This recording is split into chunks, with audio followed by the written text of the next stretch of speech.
Hello hi, this is Telugu politics. Aaraa Mastan సర్వేల కోసం అందరూ కూడా ఎదురు చూస్తున్నారు. ఈరోజు అన్ని సర్వేలు 6:30 తర్వాత రాబోతున్నాయి. పోల్ సర్వేస్ అన్నీ కూడా ఈరోజు ఇవ్వబోతున్నారు. అన్ని సంస్థల నుంచి కూడా 6:30 తర్వాత ఇక టీవీల నిండా మారు మోగిపోతూ ఉంటాయి ఈరోజు. అయితే ఆరా మస్తాన్ సర్వేకి ఎందుకు అంత క్రేజ్ అంటే, చాలామంది ఆయన సర్వే కోసం అసలు ఆయన ఏం చెప్తున్నారు ఏంటి అనేది పొలిటికల్ వర్గాల్లో కూడా అంతా కూడా డిస్కషన్ అవుతూ వస్తుంది. అసలు ఆరా అంటే ఏంటి? ఆరా అంటే ఆయన చెప్పేది అగస్త్య ముని అని. ఆయన పేరుకు మాత్రమే ముస్లిం, కానీ ఇక్కడ ఒక ఇది పేరుకు మాత్రం ఆరా మస్తాన్ అంటారు. సో ఆరా అనే సంస్థ పేరుతో ఈయన సర్వేలు నిర్వహిస్తూ వస్తున్నారు. దాదాపు 20 సంవత్సరాల పాటు ఆయన ఈ ఇండస్ట్రీలో ఉన్నారు. ఇంకొకటి ఏంటంటే, మనం చెప్పుకోవాల్సింది, ఈయన ఆంధ్రప్రదేశ్లో ఫస్ట్ తెలుగు సెఫాలజిస్ట్ అని మనం చెప్పుకోవచ్చు. ఎందుకంటే నేషనల్ వైడ్ చాలామంది సెఫాలజిస్టులు ఉన్నారు, కానీ ఈ అంచనాలు వేయటం, రాజకీయంగా ఎవరు గెలుస్తారు, ఎవరు ఓడిపోతారు, లేకపోతే ఎక్కడ ఎలా ఉంది, ప్రజల పర్స్ ఎలా ఉంది, ఇవన్నీ తెలుసుకుని చెప్పే ఈ ఏదైతే ఉందో సెఫాలజీ ఉందో, ఆ సెఫాలజీకి సంబంధించి ఫస్ట్ మనకి ఆరా నుంచే మనకి ఇవన్నీ కూడా ఈ రిపోర్ట్స్ సర్వేస్ అన్నీ కూడా వస్తున్నాయని మనం చెప్పుకోవచ్చు. ఈ మధ్యకాలంలో చాలా సంస్థలు వచ్చినాయి, చాలామంది సర్వేలు చేయిస్తున్నారు. అయితే గతంలో కూడా ఏదైతే రాజకీయ నాయకులు ఉన్నారో వాళ్ళు సర్వేస్ పర్సనల్గా అన్నీ కూడా రిలీజ్ చేసేవాళ్ళు. వాళ్ళందరూ కూడా ఈ ఆరా మస్తాన్తోనే ఈ సర్వేలన్నీ కూడా చేయించుకునేవాళ్ళు. ఈ ఎన్నికలకు సంబంధించి కూడా గతంలో, అంటే మొన్న మనం తెలంగాణ ఎన్నికలకు తీసుకున్నా కూడా ఆరా మస్తాన్ రిపోర్ట్ ఏదైతే ఉందో, కాంగ్రెస్ అధికారంలోకి వస్తుంది, బీఆర్ఎస్ రాదు అని చెప్పిన విషయం కూడా ఇది రుజువైంది. అలానే గతంలో కూడా ఈయన చెప్పిన రిపోర్ట్స్ అన్నీ కూడా, సర్వేస్ అన్నీ కూడా ప్రజా పల్స్కి చాలా దగ్గరగా ఉంటున్నాయి. కాబట్టి ఆరా మస్తాన్ రిపోర్ట్ కోసం జనాలంతా కూడా ఇంతగా ఎదురు చూస్తున్నారని మనం చెప్పుకోవచ్చు. అలానే తీసుకుంటే ఇప్పుడు ఆరా మస్తాన్ ఈ ఎన్నికలకి సంబంధించి కూడా చాలామంది లీడర్లు, అంటే పార్టీల వారీగా కూడా ఆరా మస్తాన్తో సర్వే చేయించుకున్నారు. ఈ ఎన్నికలకు ముందు కూడా టీడీపీ 2 సార్లు సర్వే చేయించుకుంటే 2 సార్లు కూడా వైసీపీనే అధికారంలోకి వస్తుంది అని తెలియడంతో ఆయన పక్కన పెట్టారు. అలానే చాలామంది ఎవరైతే కంటెస్టెంట్ లీడర్స్ ఉంటారో, ఎమ్మెల్యేస్గా పోటీ చేసేవాళ్ళు, ఎంపీలుగా పోటీ చేసే వాళ్ళందరూ కూడా వాళ్ళు పర్సనల్గా కూడా ఆరా మస్తాన్ ఆరా నుంచి వాళ్ళు సర్వే చేయించుకోవడం జరిగింది. సో వాళ్ళ రిపోర్ట్స్ ఆల్రెడీ ఎలాగో వాళ్ళ చేతిలో ఉన్నాయి. ఇప్పటికే ఆరా మస్తాన్ తన రిపోర్ట్స్ని అన్ని పొలిటికల్ పార్టీస్కి పంపించినట్లు మనకి సమాచారం.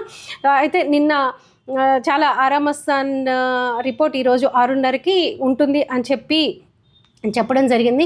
అయితే ఇప్పుడు ఏదైతే ప్రిడిక్షన్స్ చాలా బాగా రాష్ట్రంలో ఏదైతే ఉన్నాయో, టీడీపీ అధికారంలోకి రాబోతుంది అని చెప్పేసి బెట్టింగ్స్ కావచ్చు, ఏవైనా చాలా ఉధృతంగా ఉన్న నేపథ్యంలో ఆరా మస్తాన్ కూడా చాలా ఆచితూచి అడిగేస్తున్నారని చెప్పొచ్చు. ఆయన కొంతవరకు లీక్ అవుతున్నాయి. ఆరా మస్తాన్ రిపోర్ట్లో కూడా దాదాపు 103 నుంచి 108 వరకు వైసీపీకే ఉంది అధికారం అని చెప్పేసి ఆరా మస్తాన్ రిపోర్ట్గా అంతా కూడా డిస్కస్ చేసుకుంటున్నారు. బట్ ఆయనైతే అఫీషియల్గా ఎక్కడ కూడా ప్రకటించలేదు.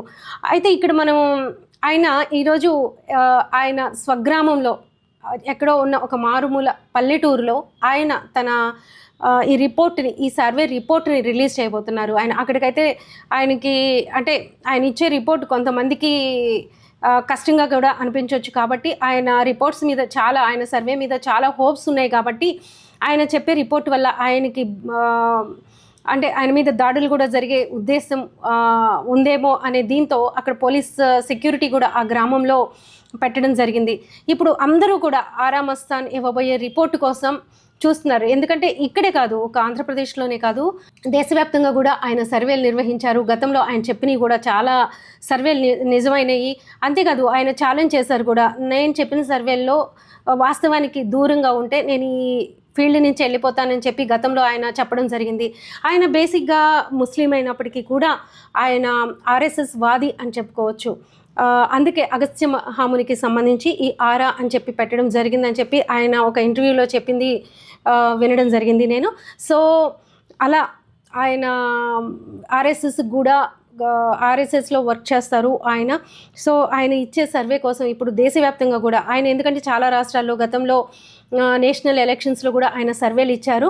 సో అవన్నీ కూడా నిజమైన నేపథ్యంలో ఇప్పుడు ప్రజలంతా, రాజకీయ నాయకులంతా, లీడర్లంతా, అలానే అందరూ కూడా రాజకీయాలు చూసేవాళ్ళు, అసలు ఇప్పుడు ఏదైతే ఈ బెట్టింగ్స్ అన్నీ చూస్తున్న వాళ్ళు కూడా కోట్లలో బెట్టింగ్ జరుగుతుందని చెప్తున్నారు. కాబట్టి ఆ బెట్టింగ్ వాళ్ళందరూ కూడా ఆరామస్థాన్ని ఇచ్చే ఈ రిపోర్టు కోసం చాలా ఆసక్తిగా ఎదురు చూస్తున్నారని మనం చెప్పుకోవచ్చు. సో అందుకనే, ఎందుకంటే కోట్లలో బెట్టింగ్ పెట్టేవాళ్ళు ఇప్పుడు ఇతను ఇచ్చే రిపోర్ట్ ఏదో ఒక పార్టీకి అయితే ఆయన రిపోర్ట్ మొగ్గు చూపుతుంది. కాబట్టి ఆయనకి ఎలాంటి ప్రమాదం జరగకుండా ఆయన గ్రామంలో ఆయనకి ఒక సెక్యూరిటీని కూడా ఏర్పాటు చేసినట్లు రాత్రి నుంచే ఆ సెక్యూరిటీ అక్కడ ఉన్నట్లు మనకు తెలుస్తూ ఉంది.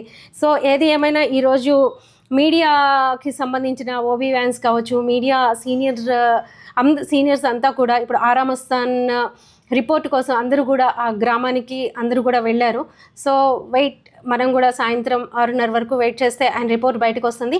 ఇప్పటి వరకు ఉన్న అంచనాలు నేనైతే ఇప్పుడు ఒక టాక్ కూడా విన్నాను, సింగపూర్లో అయితే టీడీపీ గెలవబోతుందని చెప్పేసి, దుబాయ్లో టీడీపీ గెలవబోతుందని ఒక పెద్ద హోటల్ బుక్ చేశారంట. అక్కడ డిన్నర్ అన్ని ఏర్పాట్లు చేయడం జరిగిందని చెప్తున్నారు. సో టీడీపీ ప్రిడిక్షన్స్ ఇలా ఉన్నాయి. అలానే టీడీపీకి సంబంధించిన వాళ్ళు కోట్లలో బెట్టింగ్ పెట్టారు. అంటే వైసీపీ పెట్టలేదా అంటే వైసీపీ దగ్గర ఇక్కడ తక్కువ చర్చ జరుగుతుంది, కానీ టీడీపీ నుంచే ఎక్కువగా, కూటమి నుంచే ఎక్కువగా బెట్టింగ్స్ జరుగుతున్నాయి. కాబట్టి సో ఈ రిపోర్ట్ ఇప్పుడు ఈయన సర్వే, ఆరామస్థాన్ ఇచ్చే సర్వే ఎంత ప్రాధాన్యత సంపాదించుకుంది అనేదే ఇవన్నీ రాష్ట్రంలో జరుగుతున్న ప్రిడిక్షన్స్ కావచ్చు, ఇవన్నీ కూడా ఒక సాయంత్రం 6:30కి తెర పడబోతుంది. కాబట్టి అందరూ సర్వేస్ కోసం ఆసక్తిగా ఎదురు చూస్తున్నారు. ఇప్పటి వరకు వచ్చిన సర్వేస్ అన్నీ కూడా వైసీపీని సమర్థిస్తూ వస్తున్నాయి. మరి రాబోయే సర్వేలు ఏదైతే ఆరామస్థానికి సంబంధించిన ఒక సర్వే కూడా రూమర్ బయట స్ప్రెడ్ అవుతుంది, 102 నుంచి 108 వరకు వైసీపీకి రాబోతున్నాయని. మరి వాస్తవంగా వాళ్ళ సర్వే ఎలా ఉందనేది 6:30కి మళ్ళీ మనం ఇంకొక వీడియో చేసుకుందాము, ఆ సర్వే ఎలా ఉంది ఏంటి అనేది. Please subscribe Telugu politics.